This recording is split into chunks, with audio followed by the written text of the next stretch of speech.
തരൂർ വിഷയം ആളിക്കത്തുന്നതിനിടയിൽ യുവനേതാവായ രാഹുൽ മാങ്കൂട്ടം തരൂരിന്റെ വഴി അടക്കുകയാണ്.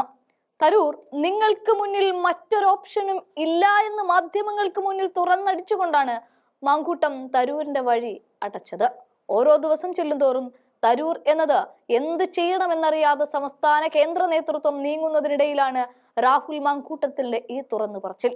ഇന്ന് ഈ CPM-കാർ കൊട്ടിഘോഷിക്കുന്ന വിശ്വപൗരനായ തരൂരിനെ 2009 കോൺഗ്രസ് തിരിച്ചറിഞ്ഞതിന്റെ ഫലമായിട്ടാണ് അദ്ദേഹം ഇപ്പോൾ കോൺഗ്രസിന്റെ MP ആയി, ഒരിക്കൽ കേന്ദ്രമന്ത്രിയായി തുടർന്നത് എന്നൊക്കെ തുടങ്ങി കാര്യങ്ങളെ അക്കമിട്ട് നിരത്തിക്കൊണ്ടാണ് തരൂരിന്റെ മുമ്പിൽ രാഹുൽ വഴിയടക്കുന്നത്.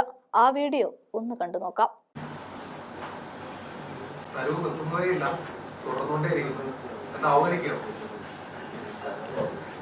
അല്ല, ഞാൻ അദ്ദേഹത്തിന്റെ കഴിഞ്ഞ ദിവസത്തെ ഒരു ഇംഗ്ലീഷ് മാധ്യമത്തിന് കൊടുത്ത ഇന്റർവ്യൂ ഞാൻ കണ്ടു. പലപ്പോഴും എനിക്ക് ട്രാൻസ്ലേഷനിലൊക്കെ വലിയ പ്രശ്നങ്ങൾ ഉണ്ടാകുന്ന ഒരാളാണ്. പക്ഷെ അതേ പ്രശ്നം തന്നെ നമ്മുടെ ചില മാധ്യമങ്ങൾക്കും ഉണ്ടാകുന്നു എന്നൊരു പരിഭവം മാത്രം ഞാൻ പങ്കുവെക്കാൻ ആഗ്രഹിക്കുകയാണ്. വലിയ വാർത്ത വന്നു, എനിക്ക് വേറെയും ഓപ്ഷൻസ് ഉണ്ട് എന്ന് തരൂർ പറഞ്ഞതായിട്ട് വാർത്ത വന്നു. ഞാൻ പിന്നീട് അഭിമുഖം കാണുമ്പം അദ്ദേഹം അപ്പം പറയുന്നത് തരൂരിന് കോൺഗ്രസ് അല്ലാതെ വേറെ ഓപ്ഷൻസ് ഉണ്ട് എന്നാണ് പല മാധ്യമങ്ങളിലും വന്നൊരു വാർത്ത. പക്ഷെ ആ അഭിമുഖത്തിനകത്ത് അദ്ദേഹം പറയുന്നത് എന്താണ്? ഞാൻ കോൺഗ്രസിൽ പ്രവർത്തിക്കുന്നു, എനിക്ക് പൊതുപ്രവർത്തനമല്ലാതെ വേറെ ഒരുപാട് കാര്യങ്ങൾ എനിക്ക് ചെയ്യാനുണ്ട്. ഞാൻ എഴുതുന്നുണ്ട്, ഞാൻ പ്രസംഗിക്കുന്നുണ്ട്, ഞാൻ ഇന്റർനാഷണൽ സെമിനാറുകളിൽ പങ്കെടുക്കുന്നുണ്ട്. അപ്പൊ ഇന്റർനാഷണൽ സെമിനാറിൽ പങ്കെടുക്കുന്നതിനെയും പ്രസംഗം നടത്തുന്നതിനെയും എനിക്ക് ലെക്ചറുകൾ കൊടുക്കുന്നതൊക്കെ ചെയ്യുന്നു എന്ന് പറയുന്നതിനെ എന്തോ നമ്മുടെ ഒരു ട്രാൻസ്ലേഷൻ പ്രയാസം കൊണ്ട് നമ്മൾ തരൂരിന് കോൺഗ്രസ് അല്ലാതെ മറ്റു ഓപ്ഷൻസ് ഉണ്ടെന്നാണ് വാർത്ത വന്നത്. രാഷ്ട്രീയം നിർത്തുന്നതിനെ പറ്റി ആ ഇന്റർവ്യൂവിൽ അദ്ദേഹം പറയുന്നതേയില്ല.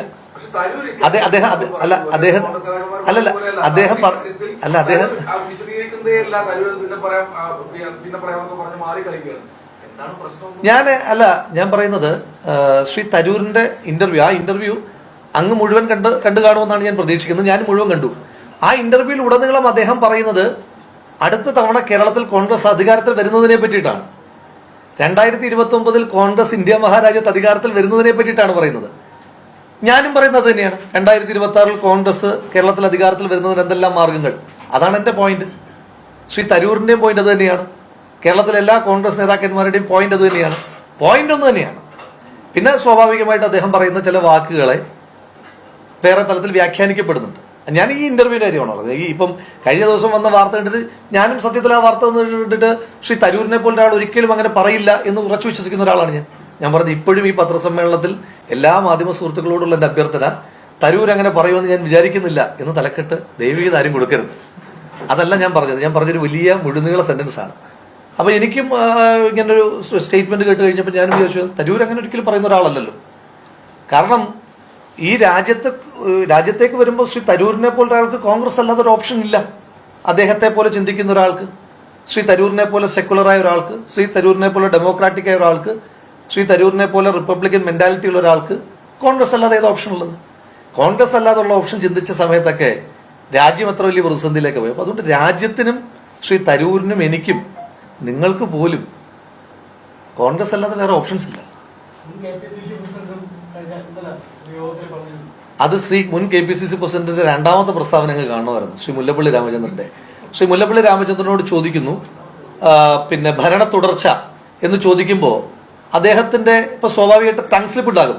അദ്ദേഹം ഒറ്റ വാചകത്തിൽ ടങ് സ്ലിപ്പ് പറഞ്ഞിട്ട് മൊത്തവും പറയുന്നത് 2026 കോൺഗ്രസ് പിണറായി വിജയന്റെ സർക്കാർ അവസാനിക്കും, ഈ സർക്കാർ ജനവിരുദ്ധ സർക്കാരാണ്, ഈ സർക്കാർ താഴെ ഇറങ്ങും, ഈ സർക്കാരിന് മാറി 2020 ഇതെല്ലാം താൽക്കാലികമാണ്, 2026 കോൺഗ്രസ് അധികാരത്തിലേക്ക് വരുമെന്ന് പറഞ്ഞൊരു വലിയ പ്രസംഗത്തിൽ നിന്ന് അദ്ദേഹത്തിന്റെ പോലും വലിയ നേതാവിന്റെ ഒരു ചെറിയ നാക്കുപിഴയെ മാത്രം എടുത്തിട്ട് ഭരണ തുടർച്ച ഉണ്ടാകും ശ്രീ മുല്ലപ്പള്ളി രാമചന്ദ്രൻ എന്ന് പറഞ്ഞ് അത് മുന്നറിയിപ്പ്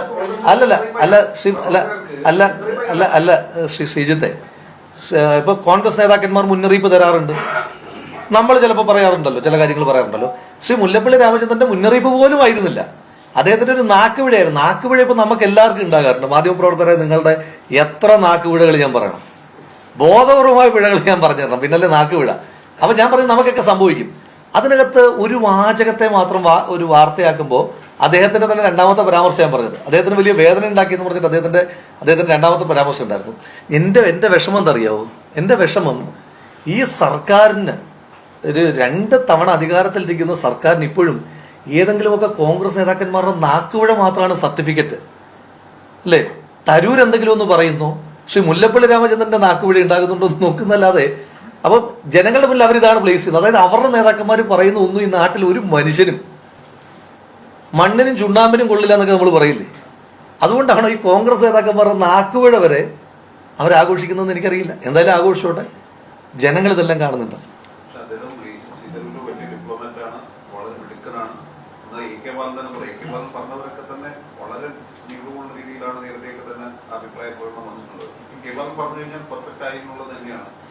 അല്ല, ശ്രീ ശശി തരൂര് നല്ല ഡിപ്ലോമാറ്റ് ആണെന്ന് ശ്രീ എ കെ ബാലൻ പറയുന്നതിനകത്ത് എനിക്ക് സന്തോഷമാണുള്ളത്.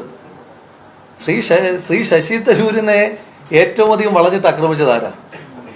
എനിക്കിപ്പോഴും ഓർമ്മയുണ്ട്, അദ്ദേഹത്തിന്റെ ഭാര്യ മരണപ്പെട്ടു നിൽക്കുന്ന ആ രാത്രിയിൽ അത്രയും അധമമായ ഒരു മാധ്യമ പ്രവർത്തന സംസ്കാരം ഈ നാട്ടിലുണ്ടായിട്ടില്ല. ഓർമ്മയുണ്ടോ? മെഹർത്തരാർജി ഹേ ഹു ഹൈ എന്നൊക്കെ പറഞ്ഞിട്ട് പാകിസ്ഥാനിലേക്ക് ഫോൺ കോൾ പോയൊരു സംഭവം. അങ്ങനെ ആക്ഷേപിച്ച ആളുകൾ ഇന്ന് തരൂര് രാജ്യത്തെ ലോകത്തിലെ ഏറ്റവും നല്ല ഡിപ്ലോമാറ്റ് ആണെന്ന് 2009 ഞങ്ങൾ തിരിച്ചറിഞ്ഞു. തിരുവനന്തപുരത്തെ ജനങ്ങൾ 2009 തിരിച്ചറിഞ്ഞു, കേരളവും തിരിച്ചറിഞ്ഞു. ശ്രീ ബാലേട്ടൻ ഇപ്പോഴാണ് തിരിച്ചറിഞ്ഞത്. സന്തോഷമേ ഉള്ളൂ. പിന്നെ ബാലേട്ടൻ അങ്ങനെ പറയുന്ന ആളുകൾ ഇപ്പം ശ്രീ സന്ദീപ് വാര്യരെ പറ്റി അദ്ദേഹം പറഞ്ഞില്ലേ, അദ്ദേഹം അങ്ങനെ പറയുന്നത് ബാലേട്ടൻ അങ്ങനെ പറയുന്നതിനകത്ത് ബാലേട്ടൻ ചില സമയത്തൊരു സത്യസന്ധതയൊക്കെ ഉണ്ട്. അങ്ങനെ കണക്കാക്കിയാൽ മതി.